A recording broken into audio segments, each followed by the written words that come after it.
Salut à tous et bienvenue chez EduQuiz. Aujourd'hui, nous allons commencer avec la correction de notre série d'exercices sur les barrissades. Donc, commençons ensemble par l'exercice 1. Disons l'énoncé ensemble.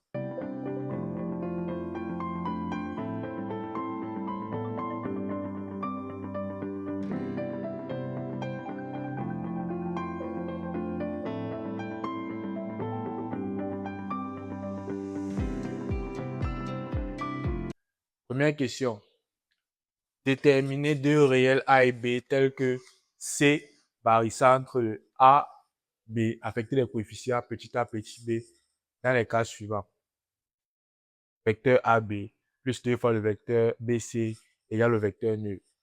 Deuxième cas, vecteur AB plus 2 fois le vecteur AC égale à 3 fois le vecteur CB. Et enfin, troisième cas, 3 fois le vecteur AB plus 2 égale à 2 fois le vecteur BC. Donc ici, il est question de déterminer deux réels A et B, vérifiant C, barycentre du système A, B, affecté les coefficients petit a et petit b. Donc ici, on nous a déjà annoncé que C est le barycentre des points A et B, affecté les coefficients petit a et petit b. Et l'exercice nous demande de déterminer donc ces deux réels petit a et petit b dans chacun des cas suivants. Donc ici, on a trois cas. On va commencer par le premier cas. Premier cas.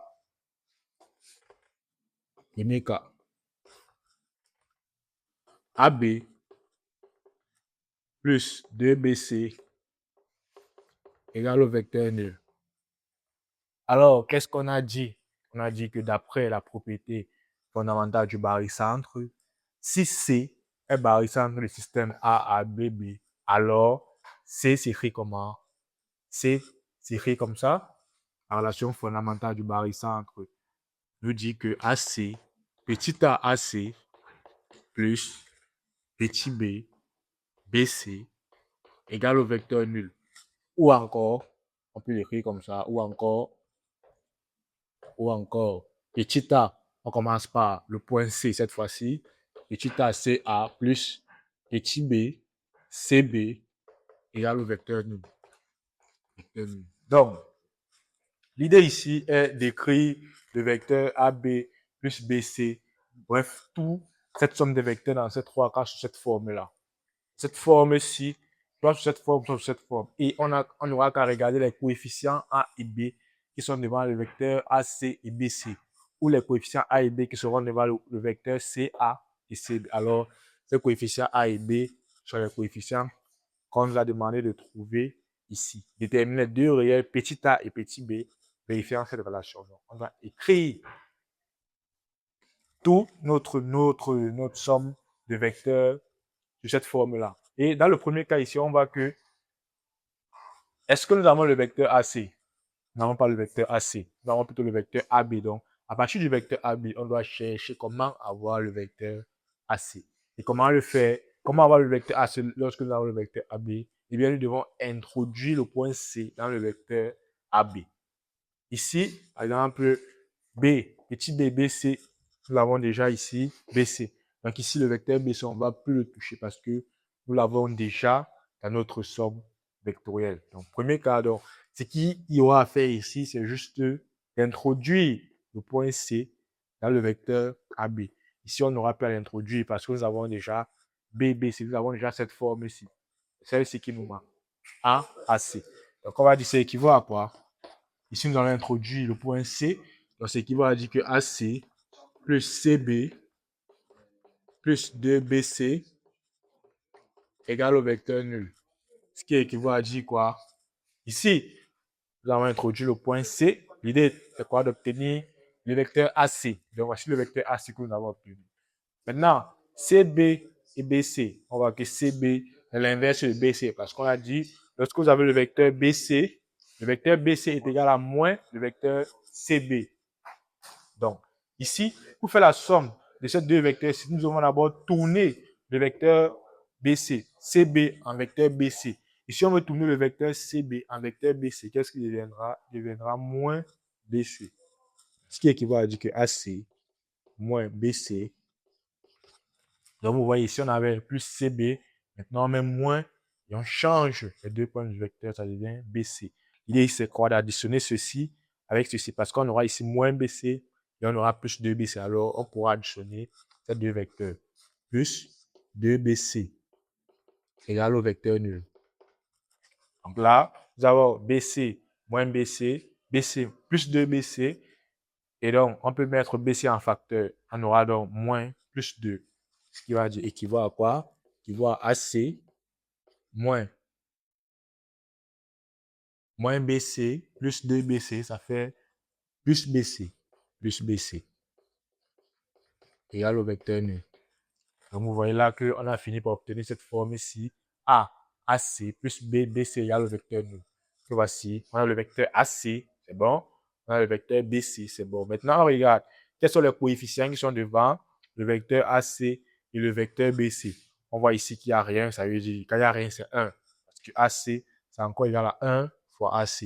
Donc, c'est là 1 fois AC. Également, là, il n'y a rien. C'est 1 fois BC.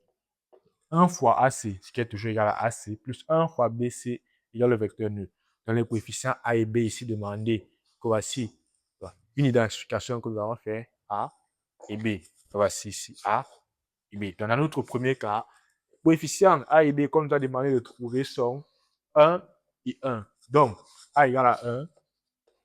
Donc, A égale à 1 et B égale à 1. Donc, nous allons faire ensemble le deuxième cas.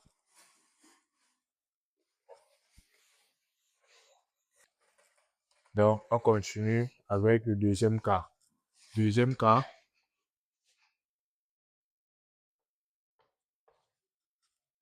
Deuxième cas. AB. AB plus 2AC.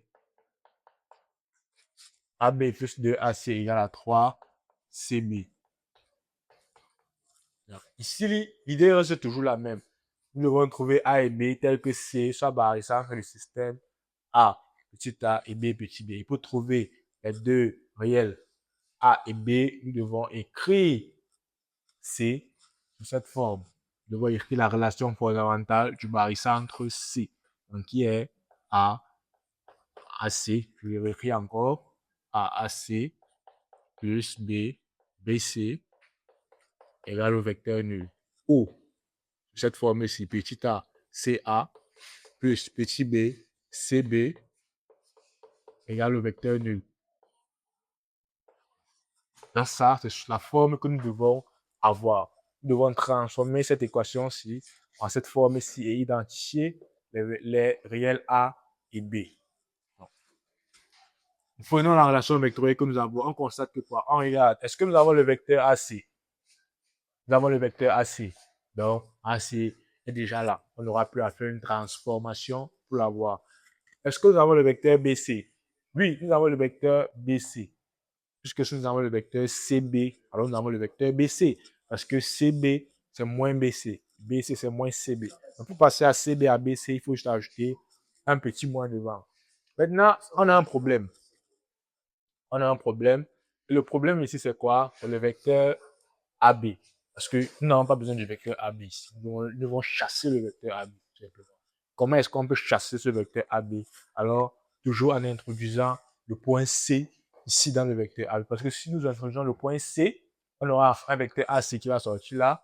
Il va s'additionner avec l'autre vecteur AC ici. Et on aura un autre vecteur CB qui va sortir là. Il va également s'additionner avec cet autre vecteur.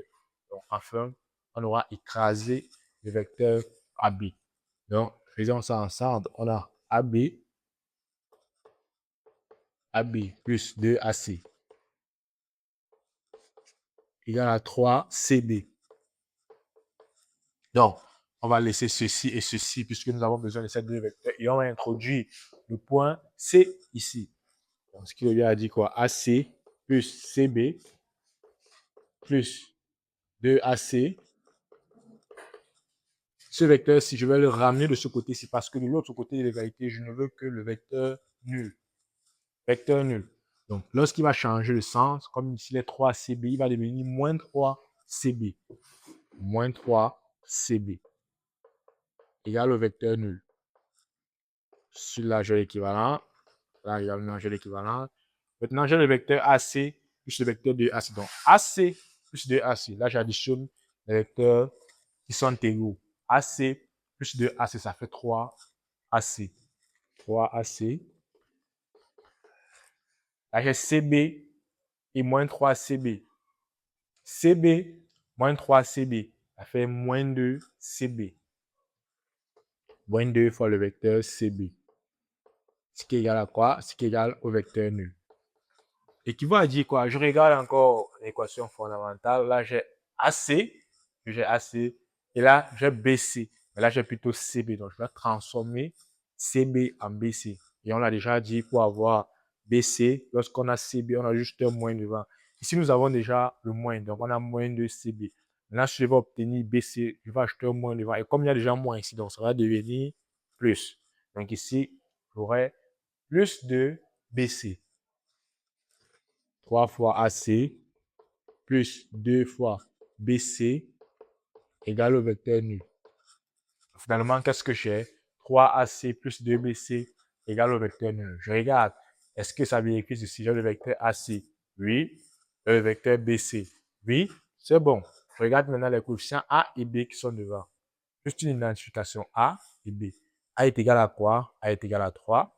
B est égal à quoi? B est égal à 2. Donc, dans ce cas-ci, A est égal à 3 et B est égal à 2. Donc, A est égal à 3 et B est égal à 2. Donc, on va passer au troisième cas.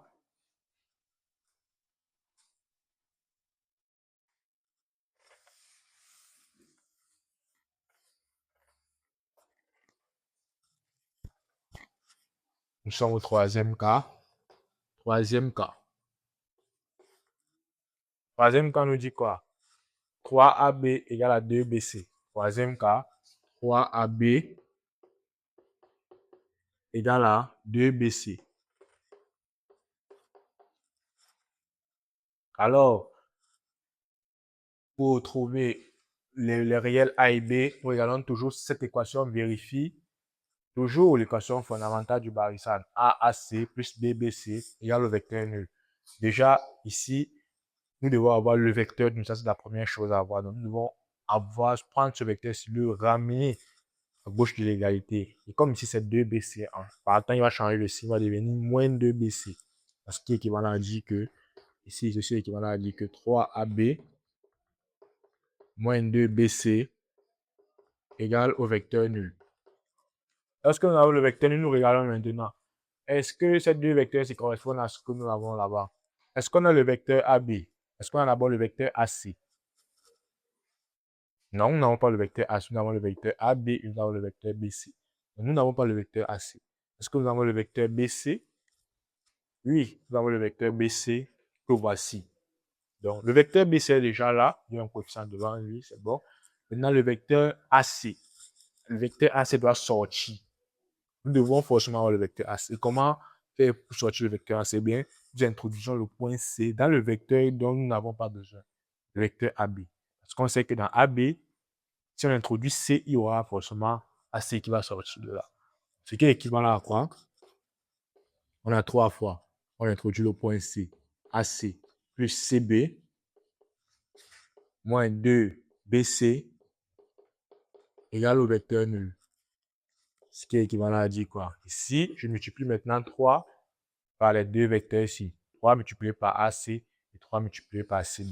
Donc, je développe, ça fait 3 fois AC plus 3 fois CB moins 2 fois BC égale au vecteur nul.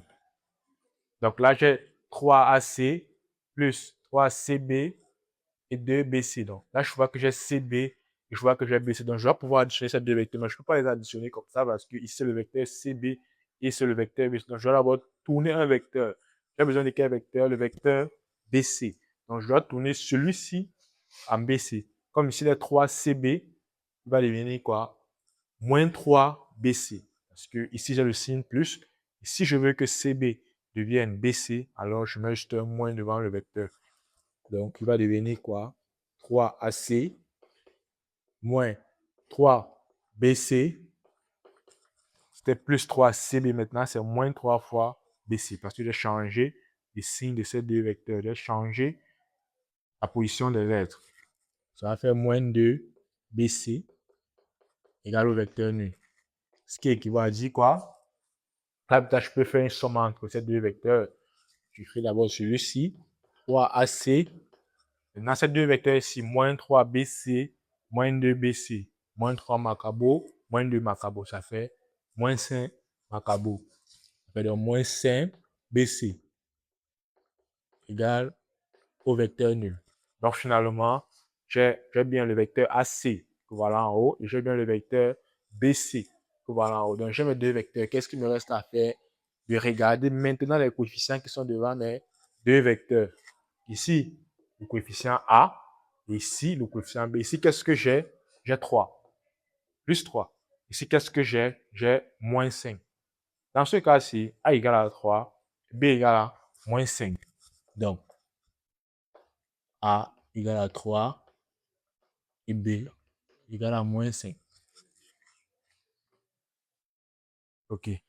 Donc, nous avons fait la première question qui était de déterminer deux réels A et B, vérifiant que le point C est le barycentre entre les deux points A et B dans chacun des cas suivants. Nous avons fait le premier cas, le deuxième cas, le troisième cas. Maintenant, passons à la question 2. La question nous dit, dans le plan muni d'un repère orthonormé O et J, on donne deux points A de coordonnées 2, 1 et B de coordonnées 5, 2. Et on désigne par G le barycentre des points pondérés A1, A-1 et B4. Donc, nous sommes déjà dans un plan muni d'un repère orthonormé où on a donné les coordonnées de deux points A et B. Et on désigne par G le barycentre de ces deux points affectés des coefficients -1 et 4. En petit a, on nous dit exprimer en fonction de OA, exprimer OG en fonction de OA et de OB. Deuxième question, on nous dit calculer les coordonnées de G. G étant barycentre de A-1 et B4. Donc, on va le faire ensemble.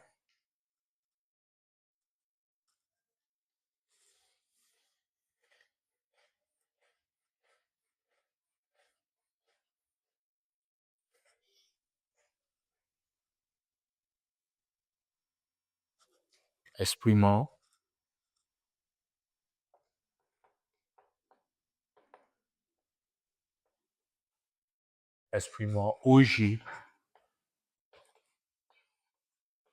en fonction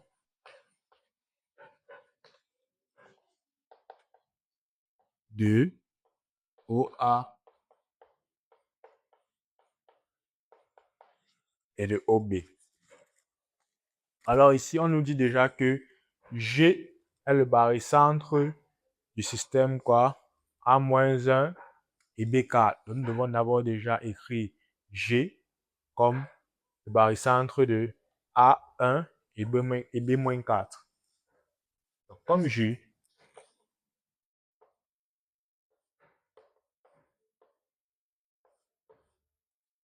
est la barycentre A-1 et B4, alors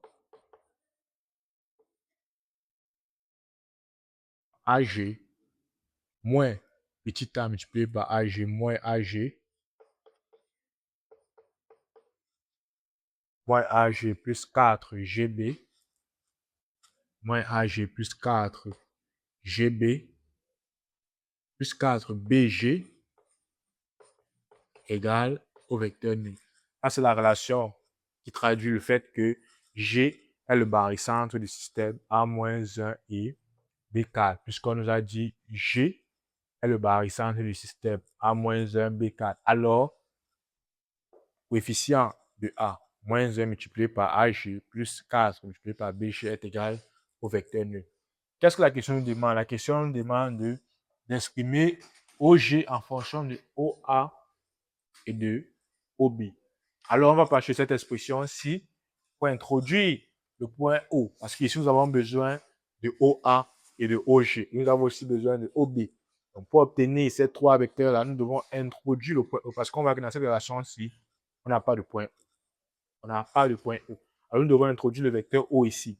Introduisant le vecteur O ici, on sait qu'il y aura un vecteur AO qui va sortir là. Alors, si on a AO, on a aussi OA. De ce côté ici, là, il y aura BO qui va sortir. Et si on a BO, on aura aussi OB. Et il y a aussi le vecteur OG qui va sortir des deux côtés. Parce qu'ici, on aurait OG, ici aussi, on aurait OG. Ce qui est équivalent à dire quoi? On va introduire le point O. Donc, on aura la moins qui est là devant. On introduit le point O. AO plus OG plus 4. J'introduis le point O également dans ce vecteur-ci. On va faire 4 BO plus OG égale à 4. Ce qui est équivalent à dire quoi? Ici, je multiplie le moins par ces deux vecteurs ici. Parce que j'avais moins ici, je dispose d'abord le moins, et j'ouvre la parenthèse, je mets la somme des deux vecteurs, j'introduis le point O. Pareil ici, je mets d'abord 4, j'ouvre la parenthèse, et j'introduis le point O. Donc là, maintenant, je vais multiplier le moins par la somme de ces deux vecteurs, et je vais également multiplier 4 par la somme de ces deux vecteurs. Donc ça va faire moins multiplié par AO, et moins multiplié par OG. Donc ça va faire moins AO, moins OG, puisque si j'ai moins par plus, me donne moins. Ici, j'ai moins AO, moins OG. Ici, là, j'ai quoi? J'ai 4 BO. Ici, j'ai 4 OG. Ce qui est égal à 4. Ce qui est équivalent à dire quoi? Ici, j'ai AO. Ici, j'ai OG. Ici, j'ai BO. La question me demande d'exprimer OG en fonction de AO et OB. Donc, ici, je dois avoir OG égal à quelque chose multiplié par AO et quelque chose multiplié par OB. Donc, le seul membre que je dois avoir à gauche de mon égalité, c'est OG. OG doit être égal à quelque chose de AO plus de OA plus OB. Donc, je laisse le vecteur OG ici, là. Moins OG, moins 4 OG. Moins OG, moins 4 OG, ça fait combien? Ça fait 3 OG. Ça fait 3 OG. Je mets directement à l'égalité. De l'autre côté, j'ai 0. Pour moi, 0 ici. Vecteur nul. Vecteur nul. Est-ce que c'est là? Donc, ici, j'ai 3 OG. J'amène les autres vecteurs de l'autre côté de l'égalité. Donc, ici, j'ai AO. Quand il traverse l'égalité, il devient... Ici, j'ai moins AO. Quand il traverse l'égalité, il devient AO. Ça fait AO. Et de ce côté, ici, j'ai 4BO. Plus 4BO. Quand il traverse l'égalité, il devient moins 4BO. Et moins 4BO. Là, j'ai 3 OG. C'est ce que j'ai fait là. Moins OG, plus 4 OG. Donc, ça fait 4 OG, moins OG, ce qui fait 3 OG. Ici, j'avais moins AO, que j'ai balancé de l'autre côté de l'égalité. Ici, c'était AO. Quand il traverse l'égalité, devient AO. Ici, j'ai 4BO, plus 4BO. Et quand il traverse l'égalité, devient moins 4BO. Si ça va me donner quoi? Ici, on aimerait d'exprimer OG en fonction de AO en fonction de OA et OB. Donc, je dois transformer AO en OA et je dois transformer BO en OB. Pour transformer AO en OA, je mets juste un moins devant le vecteur. Donc, AO, c'est égal à moins OA. Ça va faire quoi? OG égale à moins OA. Ici, il y a déjà moins 4 BO. Donc, avec le moins ici, ça va faire plus 4 OB. Voilà, donc là, j'ai les vecteurs OA et j'ai les vecteurs OB. Maintenant, on m'a plutôt demandé, on m'a pas demandé d'exprimer 3 OG, on m'a demandé d'exprimer OG, tout simplement. Donc, ce 3 ci doit quitter.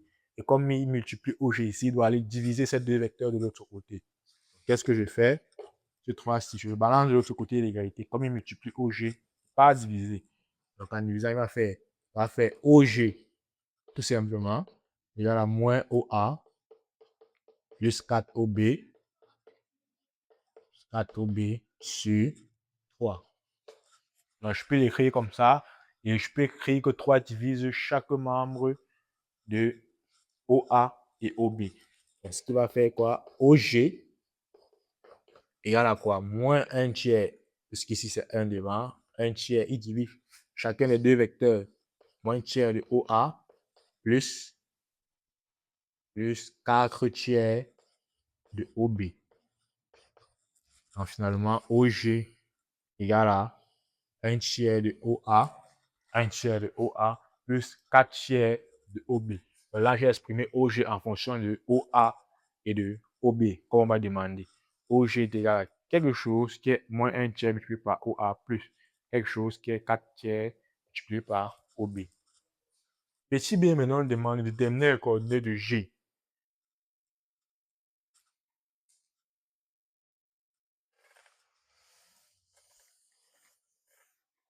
Petit b, déterminant les coordonnées de G.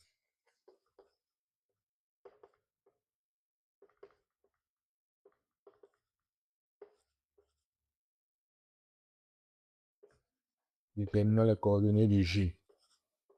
Voilà. Déterminons les coordonnées de G. Alors, comment déterminer les coordonnées de G? On nous a dit pendant la formule du cours que G, les coordonnées de G, c'est quoi? La formule, c'est A, petit a, le coefficient associé au point pondéré A, multiplié par XA, plus petit b, associé au point B, multiplié par XB, sur A plus B. Ça, c'est l'abscisse du point G. L'ordonnée du point G est égale à quoi? Petit a, toujours multiplié par l'ordonnée du point A, plus petit b, multiplié par l'ordonnée du point B, sur petit a, plus petit b. Ça, c'est la formule qui nous permet de trouver les coordonnées du point G, connaissant les coordonnées du point A et du point B. Donc, on aura là finalement G, on remplace petit a, XA, petit b, XB par leur valeur. Ici, on a petit a. Petit a, c'est quoi? Petit a, c'est moins 1. Alors, encore là, petit a, c'est moins 1. Le coefficient associé au point grand A. Et XA, c'est l'abscisse du point A. L'abscisse du point A qui est 2. Alors là, je veux quoi? Petit a moins 1 multiplié par XA qui est égal à 2 plus petit b 4 fois XB. XB, donc qui est l'abscisse du point B, 5 sur A plus B. Donc, moins 1 plus 4. Moins 1 plus 4.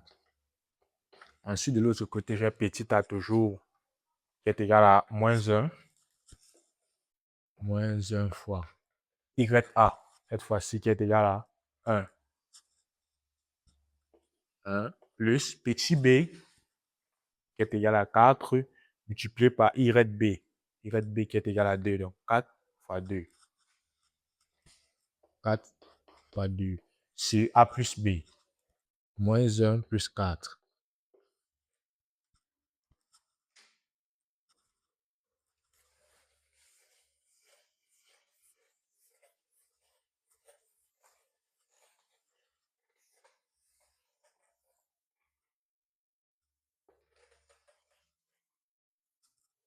Voilà. Donc, finalement, G est égal à quoi? On peut le calculer ensemble. Moins 1 fois 2, ça fait moins 2. Ici, 4 fois 5, ça fait 20. Donc, ça va faire moins 2 plus 20. Donc, G a les coordonnées moins 2 plus 20 ici, sur moins 1 plus 4. Ça va faire encore 4 moins 1, ce qui va faire 3. 3. Et point virgule. Ici, moins 1 fois moins 1, ça fait moins 1. Ici, 4 fois 2, ça fait 8. Donc, on aura là moins 1 plus 8. Moins 1 plus 8. Et ici, on a moins 1 plus 4. Il fait encore 4 moins 1, ce qui donne 3.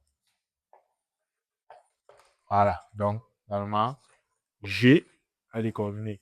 20 moins 2, ça fait 18. 18 divisé par 3.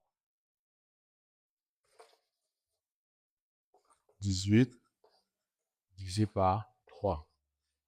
Et là, on a quoi? 8 moins 1, ça fait 7 tiers. Voilà.